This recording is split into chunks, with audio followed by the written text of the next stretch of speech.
This is going to be my primary device, which is running the latest beta of iOS 10.3.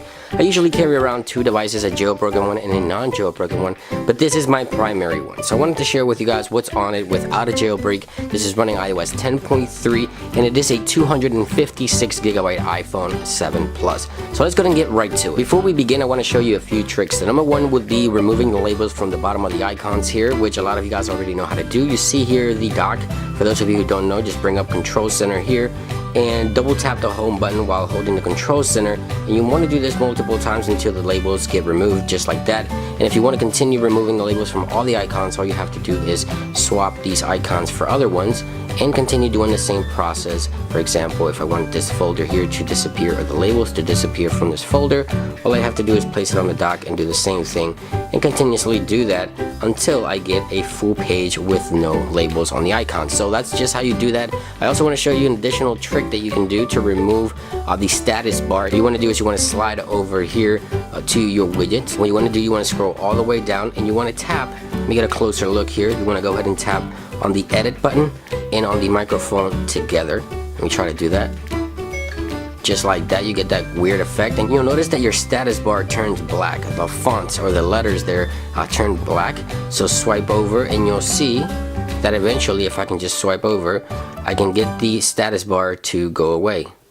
Just like that. Now it comes back every now and then, but it goes away, so I can go do stuff and then boom, just goes away, just like that. So just those two little tricks, and now let's continue with the video. Now on the main page here, I have all the standard applications that iOS offers. Of course, the only difference here is my maps. I got the Google Maps. I never use Apple Maps. They don't work well for me, so I use Google Maps. Inside of this folder here, I have my activity application to track my workouts and things like that, of course, with the Apple Watch. Other Apple applications that I use every now and then here on the extra folders, like the Contact, Find My Friend, Find My iPhone, and some of these tools I use every now and then, so I have them in the extra folder. Now on the second page here, I have my folders, and on the first folder I have YouTube, of course, to watch YouTube videos, and then YouTube Studio. This helps me track the views, the likes, the comments, reply, and all that good stuff here on YouTube. The second folder would be where my Twitter is, my Snapchat, and I also have an Instagram. A lot of people ask me this, so if you want to follow me on Instagram,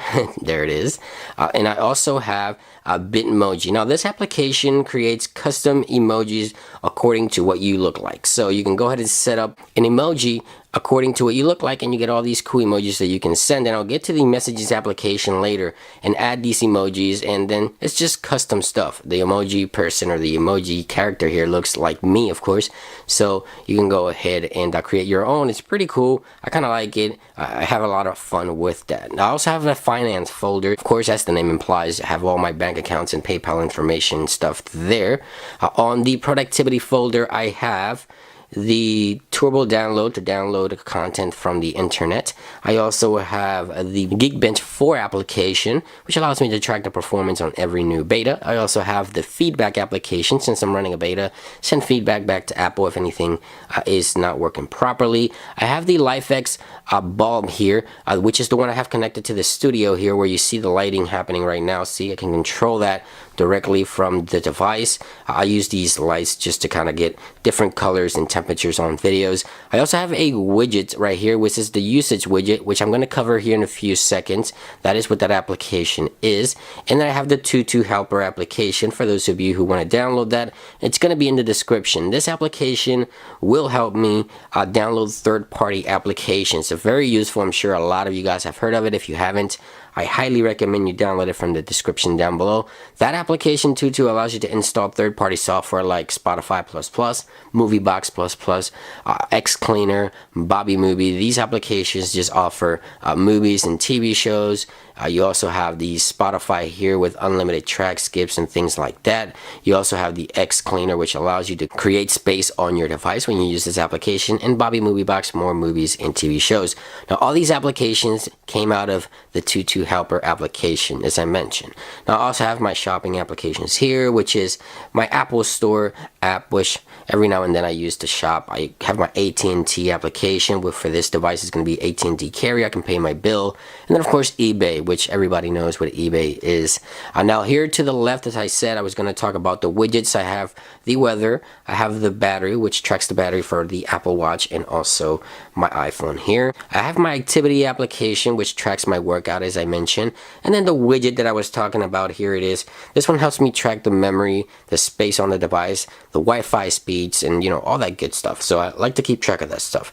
I also have my Siri suggestion widget and reminders. Now, I wanted to show you inside the messages application because, as I mentioned, remember the application I was talking about, Bitmoji? Here it is. You can send those emojis by tapping here, and then go into the store options, and down here you can find all the extensions that you have for messages. So there it is. Bitmoji allows me to just send those emojis directly from the iMessage or the messages application. I also have Vidcast. This one allows you to live stream video through iMessage, so it's really cool. You don't have to use FaceTime or anything like that. It goes directly through your iMessage, and you can just send a live video feed to the other person through the messages application. I think it's a really cool extension available for the messages application. And then I have, of course, the standard music and image search tabs there in messages. And there you guys have it. This was a really quick video on what's on my iPhone, tricks, tweaks, widget, and everything in between on my 256 gig iPhone 7 Plus. I hope you guys enjoyed the video. If you did, like always, don't forget to click that like button.